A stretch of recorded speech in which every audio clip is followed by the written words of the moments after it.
Hey guys, The Sports Entertainer here, back with some more wrestling news. Join us as The Sports Entertainer looks at all the breaking wrestling news and rumors you need to know, including Solo Sikoa furious and deletes Twitter, Vince McMahon doesn't exist in WWE anymore, WWE plans change because of CM Punk's injury, and much more. Make sure you guys subscribe to the channel with notifications on so you never miss out on an episode.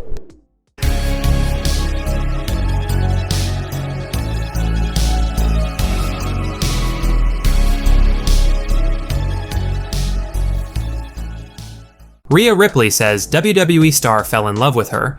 Now, we all know how close Rhea Ripley and Dominik Mysterio are on screen in WWE, and while they're dating different people in real life, former WWE star Buddy Murphy for Rhea Ripley, and Dominik Mysterio's been engaged to his longtime girlfriend Marie Juliette since January 2023, there's no doubt Rhea and Dom have great on-screen chemistry, and in a recent edition of Not Sam Wrestling Live, Rhea Ripley talked a bit about her relationship with Dominik Mysterio, and Rhea revealed that Dominik fell madly in love with her after being asked the question, quote, "Did you kind of realize instantly that there was an incredible on-screen chemistry between you and Dominik?"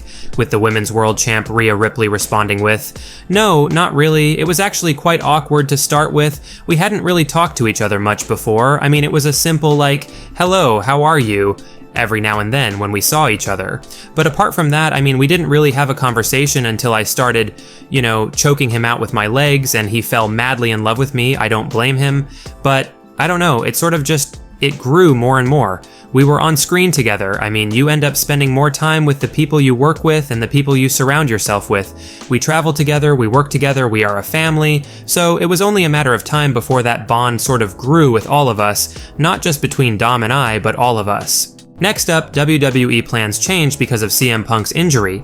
Now, CM Punk injuring his right triceps at the Royal Rumble basically forced Triple H and WWE to change the plans they had for the following edition of Monday Night Raw. Definitely not the way WWE had originally planned for things to go, with CM Punk addressing the WWE Universe and revealing he would be missing WrestleMania 40, and then we got the big segment between Cody Rhodes and World Heavyweight Champion Seth Rollins, and according to Sean Ross Sapp of Fightful, the segment between Rhodes and Rollins was added to Raw as a result of CM Punk's injury, quote, "The creative on WWE Raw adjusted from what was planned as of Saturday night at the WWE Royal Rumble. We're told that is directly tied to CM Punk's injury, and that the Seth Rollins-Cody segment was added as a result of Punk's injury." Now, in all honesty, we fully believe Cody Rhodes is still going to challenge Roman Reigns for the undisputed title at WrestleMania 40, but we think WWE had Rhodes exchange some words with the World Heavyweight Champ Seth Rollins to add a bit more uncertainty or intrigue to Cody's decision for Mania. But again, we cannot see a world where Rhodes chooses Rollins and the World Heavyweight title over Roman Reigns and the Undisputed Championship. Next up, Solo Sikoa furious and deletes Twitter. Now, Solo Sikoa, the Bloodline's enforcer, may be a very stoic superstar who tries to show as little emotion as possible. I mean, even Roman Reigns sometimes wonders what's going on in Solo's head because of the lack of emotion or talking from him, but clearly Solo can get bothered to some extent in real life, and Solo basically got pissed off enough that he decided to delete or deactivate his official Twitter or X account, and the reason as to why Solo did this is interesting, to say the least.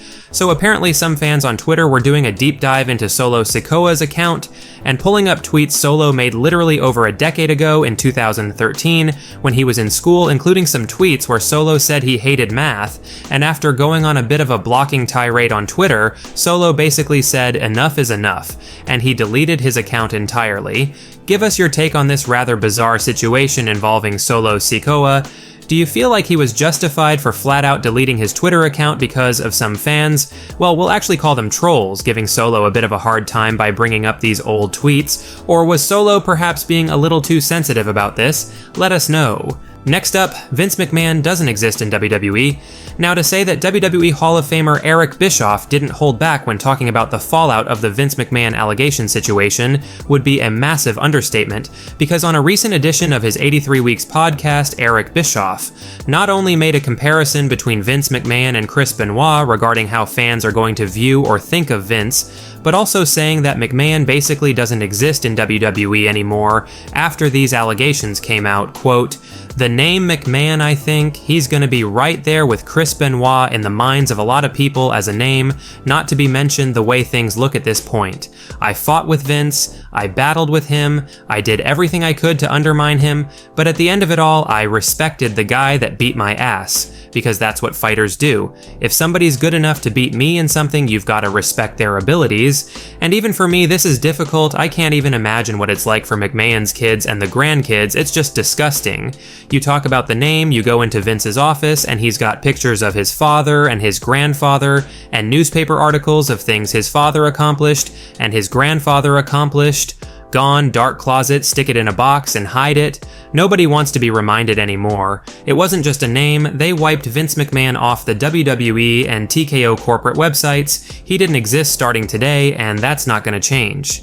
Again, Eric Bischoff didn't hold back at all here, and we believe the point Eric's trying to make when talking about Chris Benoit is that Vince may not be mentioned on WWE television again, and it's also possible that Vince is basically banned from ever entering the WWE Hall of Fame. However, innocent until proven guilty, but definitely a troubling situation McMahon is faced with right now, and let us know your thoughts on Eric Bischoff's take regarding Vince. Do you agree with his thoughts here, or do you feel he might have been too harsh here with the Benoit comparison? Next up, Legend says WWE should sign top TNA wrestler. Now, Jordynne Grace definitely had a very impressive showing in the 2024 Women's Royal Rumble match this past weekend, and WWE Hall of Famer Booker T not only gave Jordynne some praise for her incredible performance and that she looked as though she belonged in WWE, but Booker also mentioned that he feels WWE should try to sign Grace. Quote, "To see her go out and perform the way she did when she made her walk to the ring, she looked like she belonged. She looked like she was not trying to take her or anything from TNA, but she fit right into the system right now. She looked great." This is what Booker T said when asked if WWE should sign Jordynne Grace. Quote, "Hey man, I think they should. But right now, I think she's still under contract with TNA. Hopefully, if they can make some kind of a deal where she can still work. I don't know. This TNA deal seems like it's something that's really real.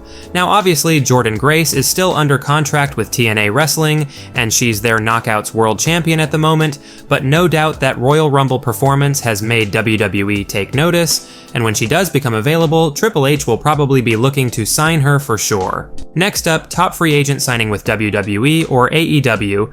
Now Kazuchika Okada has been a hot topic in the wrestling world ever since it was revealed he was leaving New Japan Pro Wrestling, and clearly Okada is faced with a tough decision right now.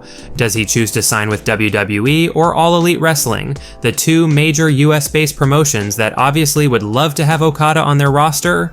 Now Dave Meltzer of the Wrestling Observer Radio recently added some more details on Okada's status right now, and it appears as though AEW have offered Okada more money than WWE has. Quote, "The impression I got is AEW has the higher offer, and WWE is going with the idea that if Okada wants to come to WWE, he'll come to WWE. Basically, it depends on what Okada's goal is right now in life. If his goal is to have the most worldwide exposure at this point in his career, then WWE's the place to go. To build up a name, WWE's the place to go. To make the most money possible, AEW's the place to go.